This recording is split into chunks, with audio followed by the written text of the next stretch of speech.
바로 두 번째 헤드라인 넘어가 보도록 하겠습니다. 두 번째 헤드라인은 행동주의 펀드 SK스퀘어의 지분 투자라는 내용입니다.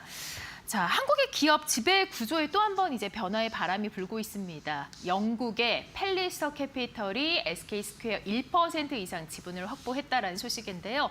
자, 이 SK스퀘어가 어떤 기업인지가 참 중요할 것 같습니다. 일단 이 SK하이닉스의 지주사라고 보시면 되는데요.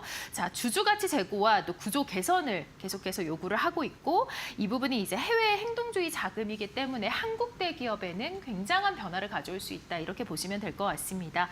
자, 팰리서 캐피탈 SK 지분 1%를 보유했다라는 의미 어떤 의미일까요? 예, 우리나라 이제 공시 규정에는 이제 5% 이상 보유하면 공시를 해야 될 의무가 생깁니다. 근데 이제 5%가 안 되는데 1% 보유했다고 해서 월스저널에 얘기하면서 월스저널 단독으로 보도를 했습니다. 그래서 행동주의 펀드라는 거는 사실 모든 주식 투자는 주가가 싸다고 생각할 때 들어가서 매수를 한 다음에 주가가 올라가면 차익 실현하는 게 모든 주식 투자의 원리입니다. 거기에 따라서 어떤 방식으로 해당 주식 투자가 싸느냐, 비싸느냐, 올라가느냐라고 접근하는 건 다르겠지만은 이 행동주의 펀드는 뭐냐면 이 회사가 본질보다 싼데 본질보다 싸니까 당연히 들어가죠. 본질보다 싼데 어떤 이유 때문에 본질보다 싸냐? 지배구조가 잘못됐다.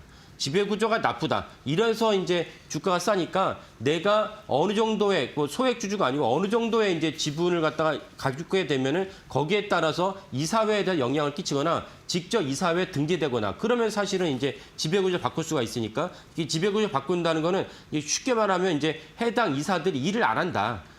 너네 회사가 더 가치 있는 회사인데 너네 회사 일을 안 하니까 내가 가서 일을 열심히 하도록 이제 채찍을 주겠다. 이런 맥락으로 이해하시면 되겠고 좀 더 심하게 말씀드리면 회사의 경영권을 뺏겠다. 이런 맥락. 왜냐하면 지배구조가 나쁘다는 거는 그전에 이사들이 일을 안 하거나 어떤 이유에서든지 예를 들면 주가를 억누르다든지 대표적인 경우가 이제 예를 들면 기억하시는 분도 계시겠지만 2년 전에 이제 SM이라고 생각하시면 됩니다. SM이 연예계약서 대표적인 기획사인데 이수만 창업자가 이제 그 터널링이라고 하는데 연간 100억 정도를 갖다 계속 자회사를 빼니까 거기에 이제 문제를 삼아가지고 결국은 경영진에도 압박을 해서 실제로 SM의 주가가 올랐습니다. 이런 것이 행동주의 펀드라고 이해하시면 되는데 팰리서 캐피탈 역시 SK스퀘어가 너무나도 저평가되는데 이건 지배구조 문제가 있으니까 내가 지분 1%가 갖게 되면은 공시문은 없지만 월스저널에서 얘기를 하면서 내가 본격적으로 SK스퀘어의 경영에 참여하겠다. 이렇게 맥락으로 이해하시면 되겠습니다. 네, 자 이어서 이제 SK하이닉스와 또 SK스퀘어 주가 차트 한번 확인을 해볼까요? 예, 예. 네.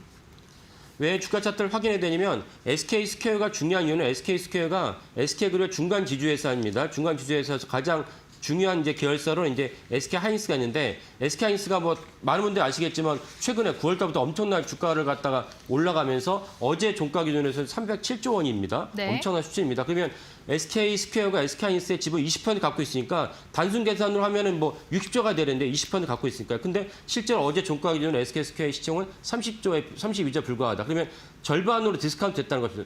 됐죠. 그러니까 이 부분을 팰리서 캐피탈을 계속 주시하면서 이렇게 우량 기업이 있는데 왜 너네의 주가는 절반밖에 평가를 못 받고 있느냐. 비상장사도 아니 상장사인데. 그러니까 내가 개입을 해서 너네의 주가를 갖다 정상화시켜주겠다. 그러면 팰리서 캐피탈 입장에서는 더블로 이제 SK스퀘어 주가가 올라가면은 앉아서 수익을 거둘 수 있으니까 그러면 더블로 올리기 위해서 다각도로 이제 조치를 취하겠다는 것이 SK스퀘어에 대해 요구하는 바입니다. 그 중에 하나가 이제 아까 말씀드린 대로 이사회 개편이라든지 그다음에 너네가 받는 요소가 있는데 할인받는 요소를 갖다가 내가 지적을 할 테니까 그걸 고쳐달라라고 이미 팰리서 캐피탈은 SK스퀘어에 요구를 했다고 합니다. 그것이 월스저널의 보도에 보면 나오고요. 그래서 오늘 주식시장에는 SK스퀘어에 대한 이 행동주의 펀드가 개입됐다는 것이 단순한 어떤 구도로 설명한 것이 아니고 돈으로 실제로 샀기 때문에 오늘 주식시장에 이제 SK스퀘어에 대한 상승률이 좀 있지 않을까라고 전망을 합니다. 네, 오늘의 증시 SK하이닉스 기대를 해보겠습니다. 자,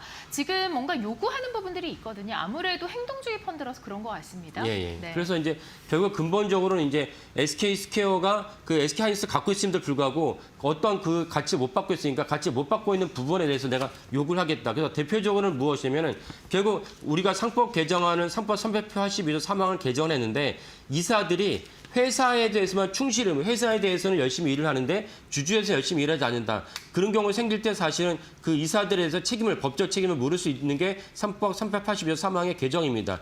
여기에 근거해서 팰리서 캐피탈도 움직였다고 봅니다. 그렇다면 펠리저 캐피탈은 역시 이제 SK 기존 이사회 그리고 본인들이 이사회에 참여하기 원하고 이사회에 본격적으로 참여를 해서 그 문제를 갖다 해소한다면 펠리저 캐피탈의 그 주가가 시총이 올라간다. 이런 맥락으로 이제 앞으로 이제 이런 맥락으로 전개될 것으로 여겨집니다. 네.